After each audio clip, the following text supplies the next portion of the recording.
Sinka, Lauren Vermani, Alexia Tubbs, Summer Muxlow, Julia Flanagan, Alice Rapazzo, Brooklyn Brown, Elise Woodell, Kajal Kara, Savannah Gentile, Whitney Bruch, Violet Bliss, Peyton Campbell, and Alexis Wingenbach make up your field. We have 3 scratches in the form of Loudermilk, Harbaugh, and Woodall. So there will be 19 competitors in this second section. That time to beat early days is 10:48.58. 3 runners so far under 11 minutes.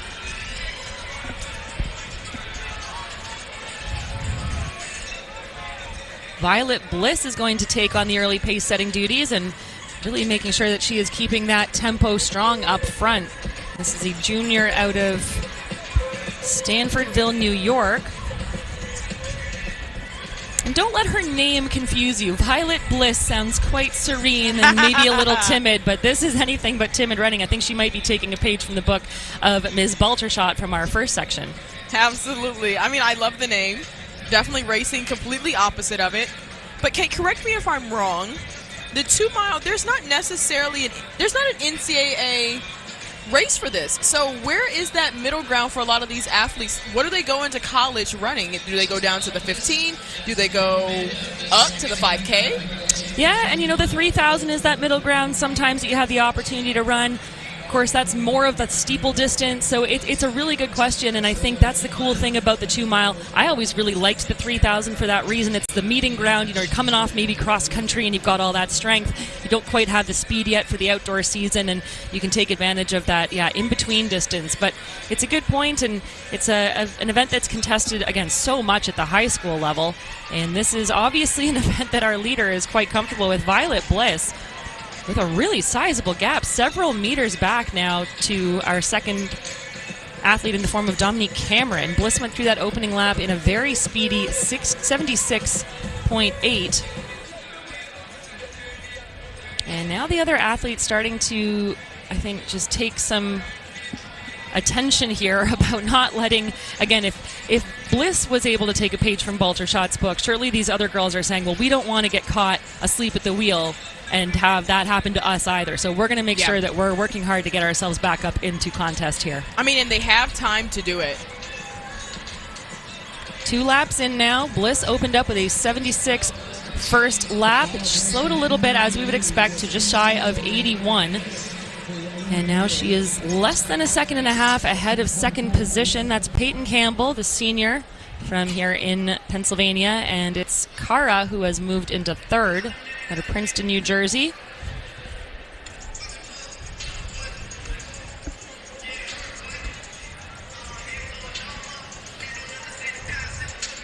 Violet Bliss still leading the charge, really focused on her own race. So the Pine Plains, New York.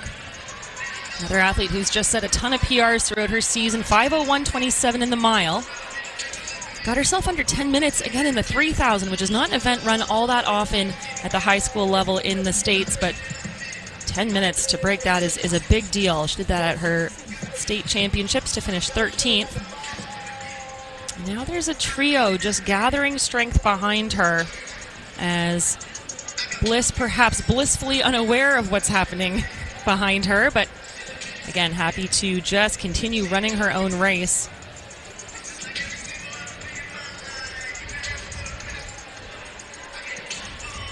Yeah, now fading off to third is Peyton Campbell.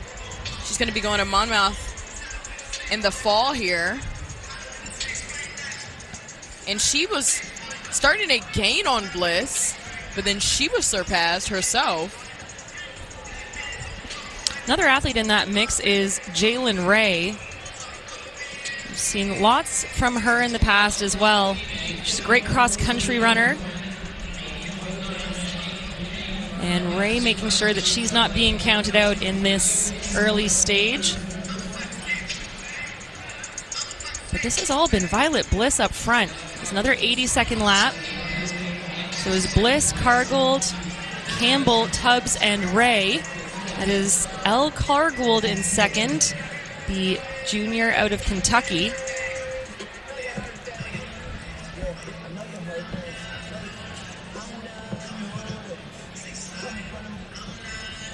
Cargold's coming off of a new lifetime best in the 800 of 2:15.60. That is a pretty swift time in the half-mile event. She's a sub 5-minute miler as well, 4:57.52. Said that at the beginning of June. And she's just being very patient in her pursuit of our leader, just clicking off every few meters a little quicker and making sure she's not trying to close that gap all at once. And that has rewarded her now with the opportunity to get right on the back of our leader. And as I say that, she looks poised to pass her. It is going to be Cargold now for the first time in this race, taking over the lead after the 1 mile mark. They went through 1 mile in 5:21.06. And Cargold, a really consistent set of laps there, 79, 80, 80, 81. And then tucked just in behind her is Alexia Tubbs out of Berwyn, Pennsylvania. It is those three into the bulk of this race. Cargold ended up getting second at her state championship meet this year. And she also had a great competition not too long ago. Maybe about 2 weeks ago, she ran a PR of 4:57.5. So definitely coming in with a lot of confidence now as she leads this pack. And again, she was so patient in her pursuit of our leader, and she's just been really metronomic. She has not shaken the specter of Alexia Tubbs, though, either. Tubbs out of, like I said, Berwyn, Pennsylvania. I'm sure she's familiar with this track. She was fourth indoors in the mile in 5:14.95 at the Pennsylvania Indoor Track Carnival. Hasn't raced a ton this year, but was 15th at her state championships and clearly rounding into great form as she just sits sort of stalking our leader.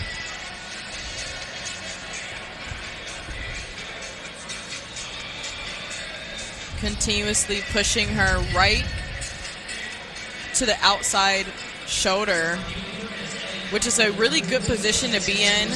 Like we were mentioning yesterday, Kate, I wish Elle would get in the middle of her lane because now she has been overtaken by Tubbs. And it was very quick how she did it as well. But she's staying right there on Tubbs, though. She's not letting her get too far ahead. And that's sometimes what you have to do. Again, if you're going to go for it, you have to commit to these moves. You have to sort of take your competition by surprise. And then even if you're hurting, sometimes if you just seem as though it's not hurting as much as it is, that can sort of mentally break the person that you're passing. So sometimes you'll see a big surge being thrown in, a gap opens up, and then the leader just pulls back a little bit, recovers, but they've done enough sort of mental damage on the other runners that they are able to, again, take advantage of that. And we're going to come up on 2 laps to go here. Another 82-second lap there. Excuse me, that was an 80-second lap for Tubbs. So that made all the difference. And she is going to see 8:05 with 2 laps remaining. And look at this injection of pace here. This is going for the long game. It absolutely is. It does not look like she is playing a mental game at all. She wants this win, and she is moving very, very well. Well, I just wonder there if Cargold had a little bit of a, like I said, a surprise in the passing by Tubbs, and she's really turning over well. She looks strong, but just let too much distance develop. And now she's running in the proverbial no woman's land, which is so difficult at this point in the race. Less than 600 meters to go, but there's enough left that you have to really maintain good focus, and the lactic can start building. Little bit of a shoulder glance there from our leader, Tubbs. And she is going to come into the home stretch and approach the bell and hope that she has not gone too early. She's still moving really, really well. It does not look like Elle Cargold will be catching up anytime soon, but you really never know. She could hit a crazy, crazy kick that I've seen so many distance runners have.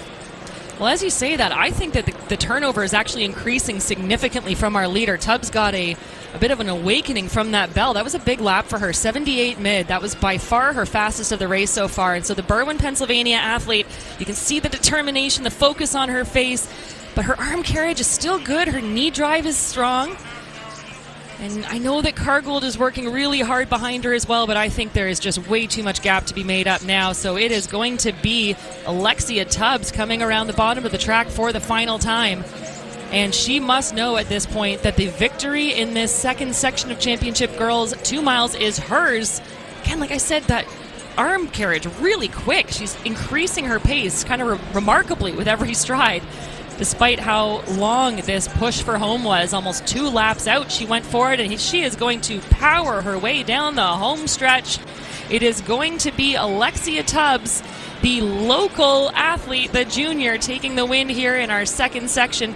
10:37.41, and Serenity, that was a 73-second final lap. Wow. That is impressive. And she just looked behind her like, where is everybody? And that's how you know she was truly focused on her race and her race only. What an absolutely beautiful execution from Alexia Tubbs. Well, you're right. There was really no threat at all in the end. I mean, she didn't have to close that hard, but this is commitment to the move, to the pace, and of course to giving all of yourself in a race like this. It's for many of these athletes their final race of the season.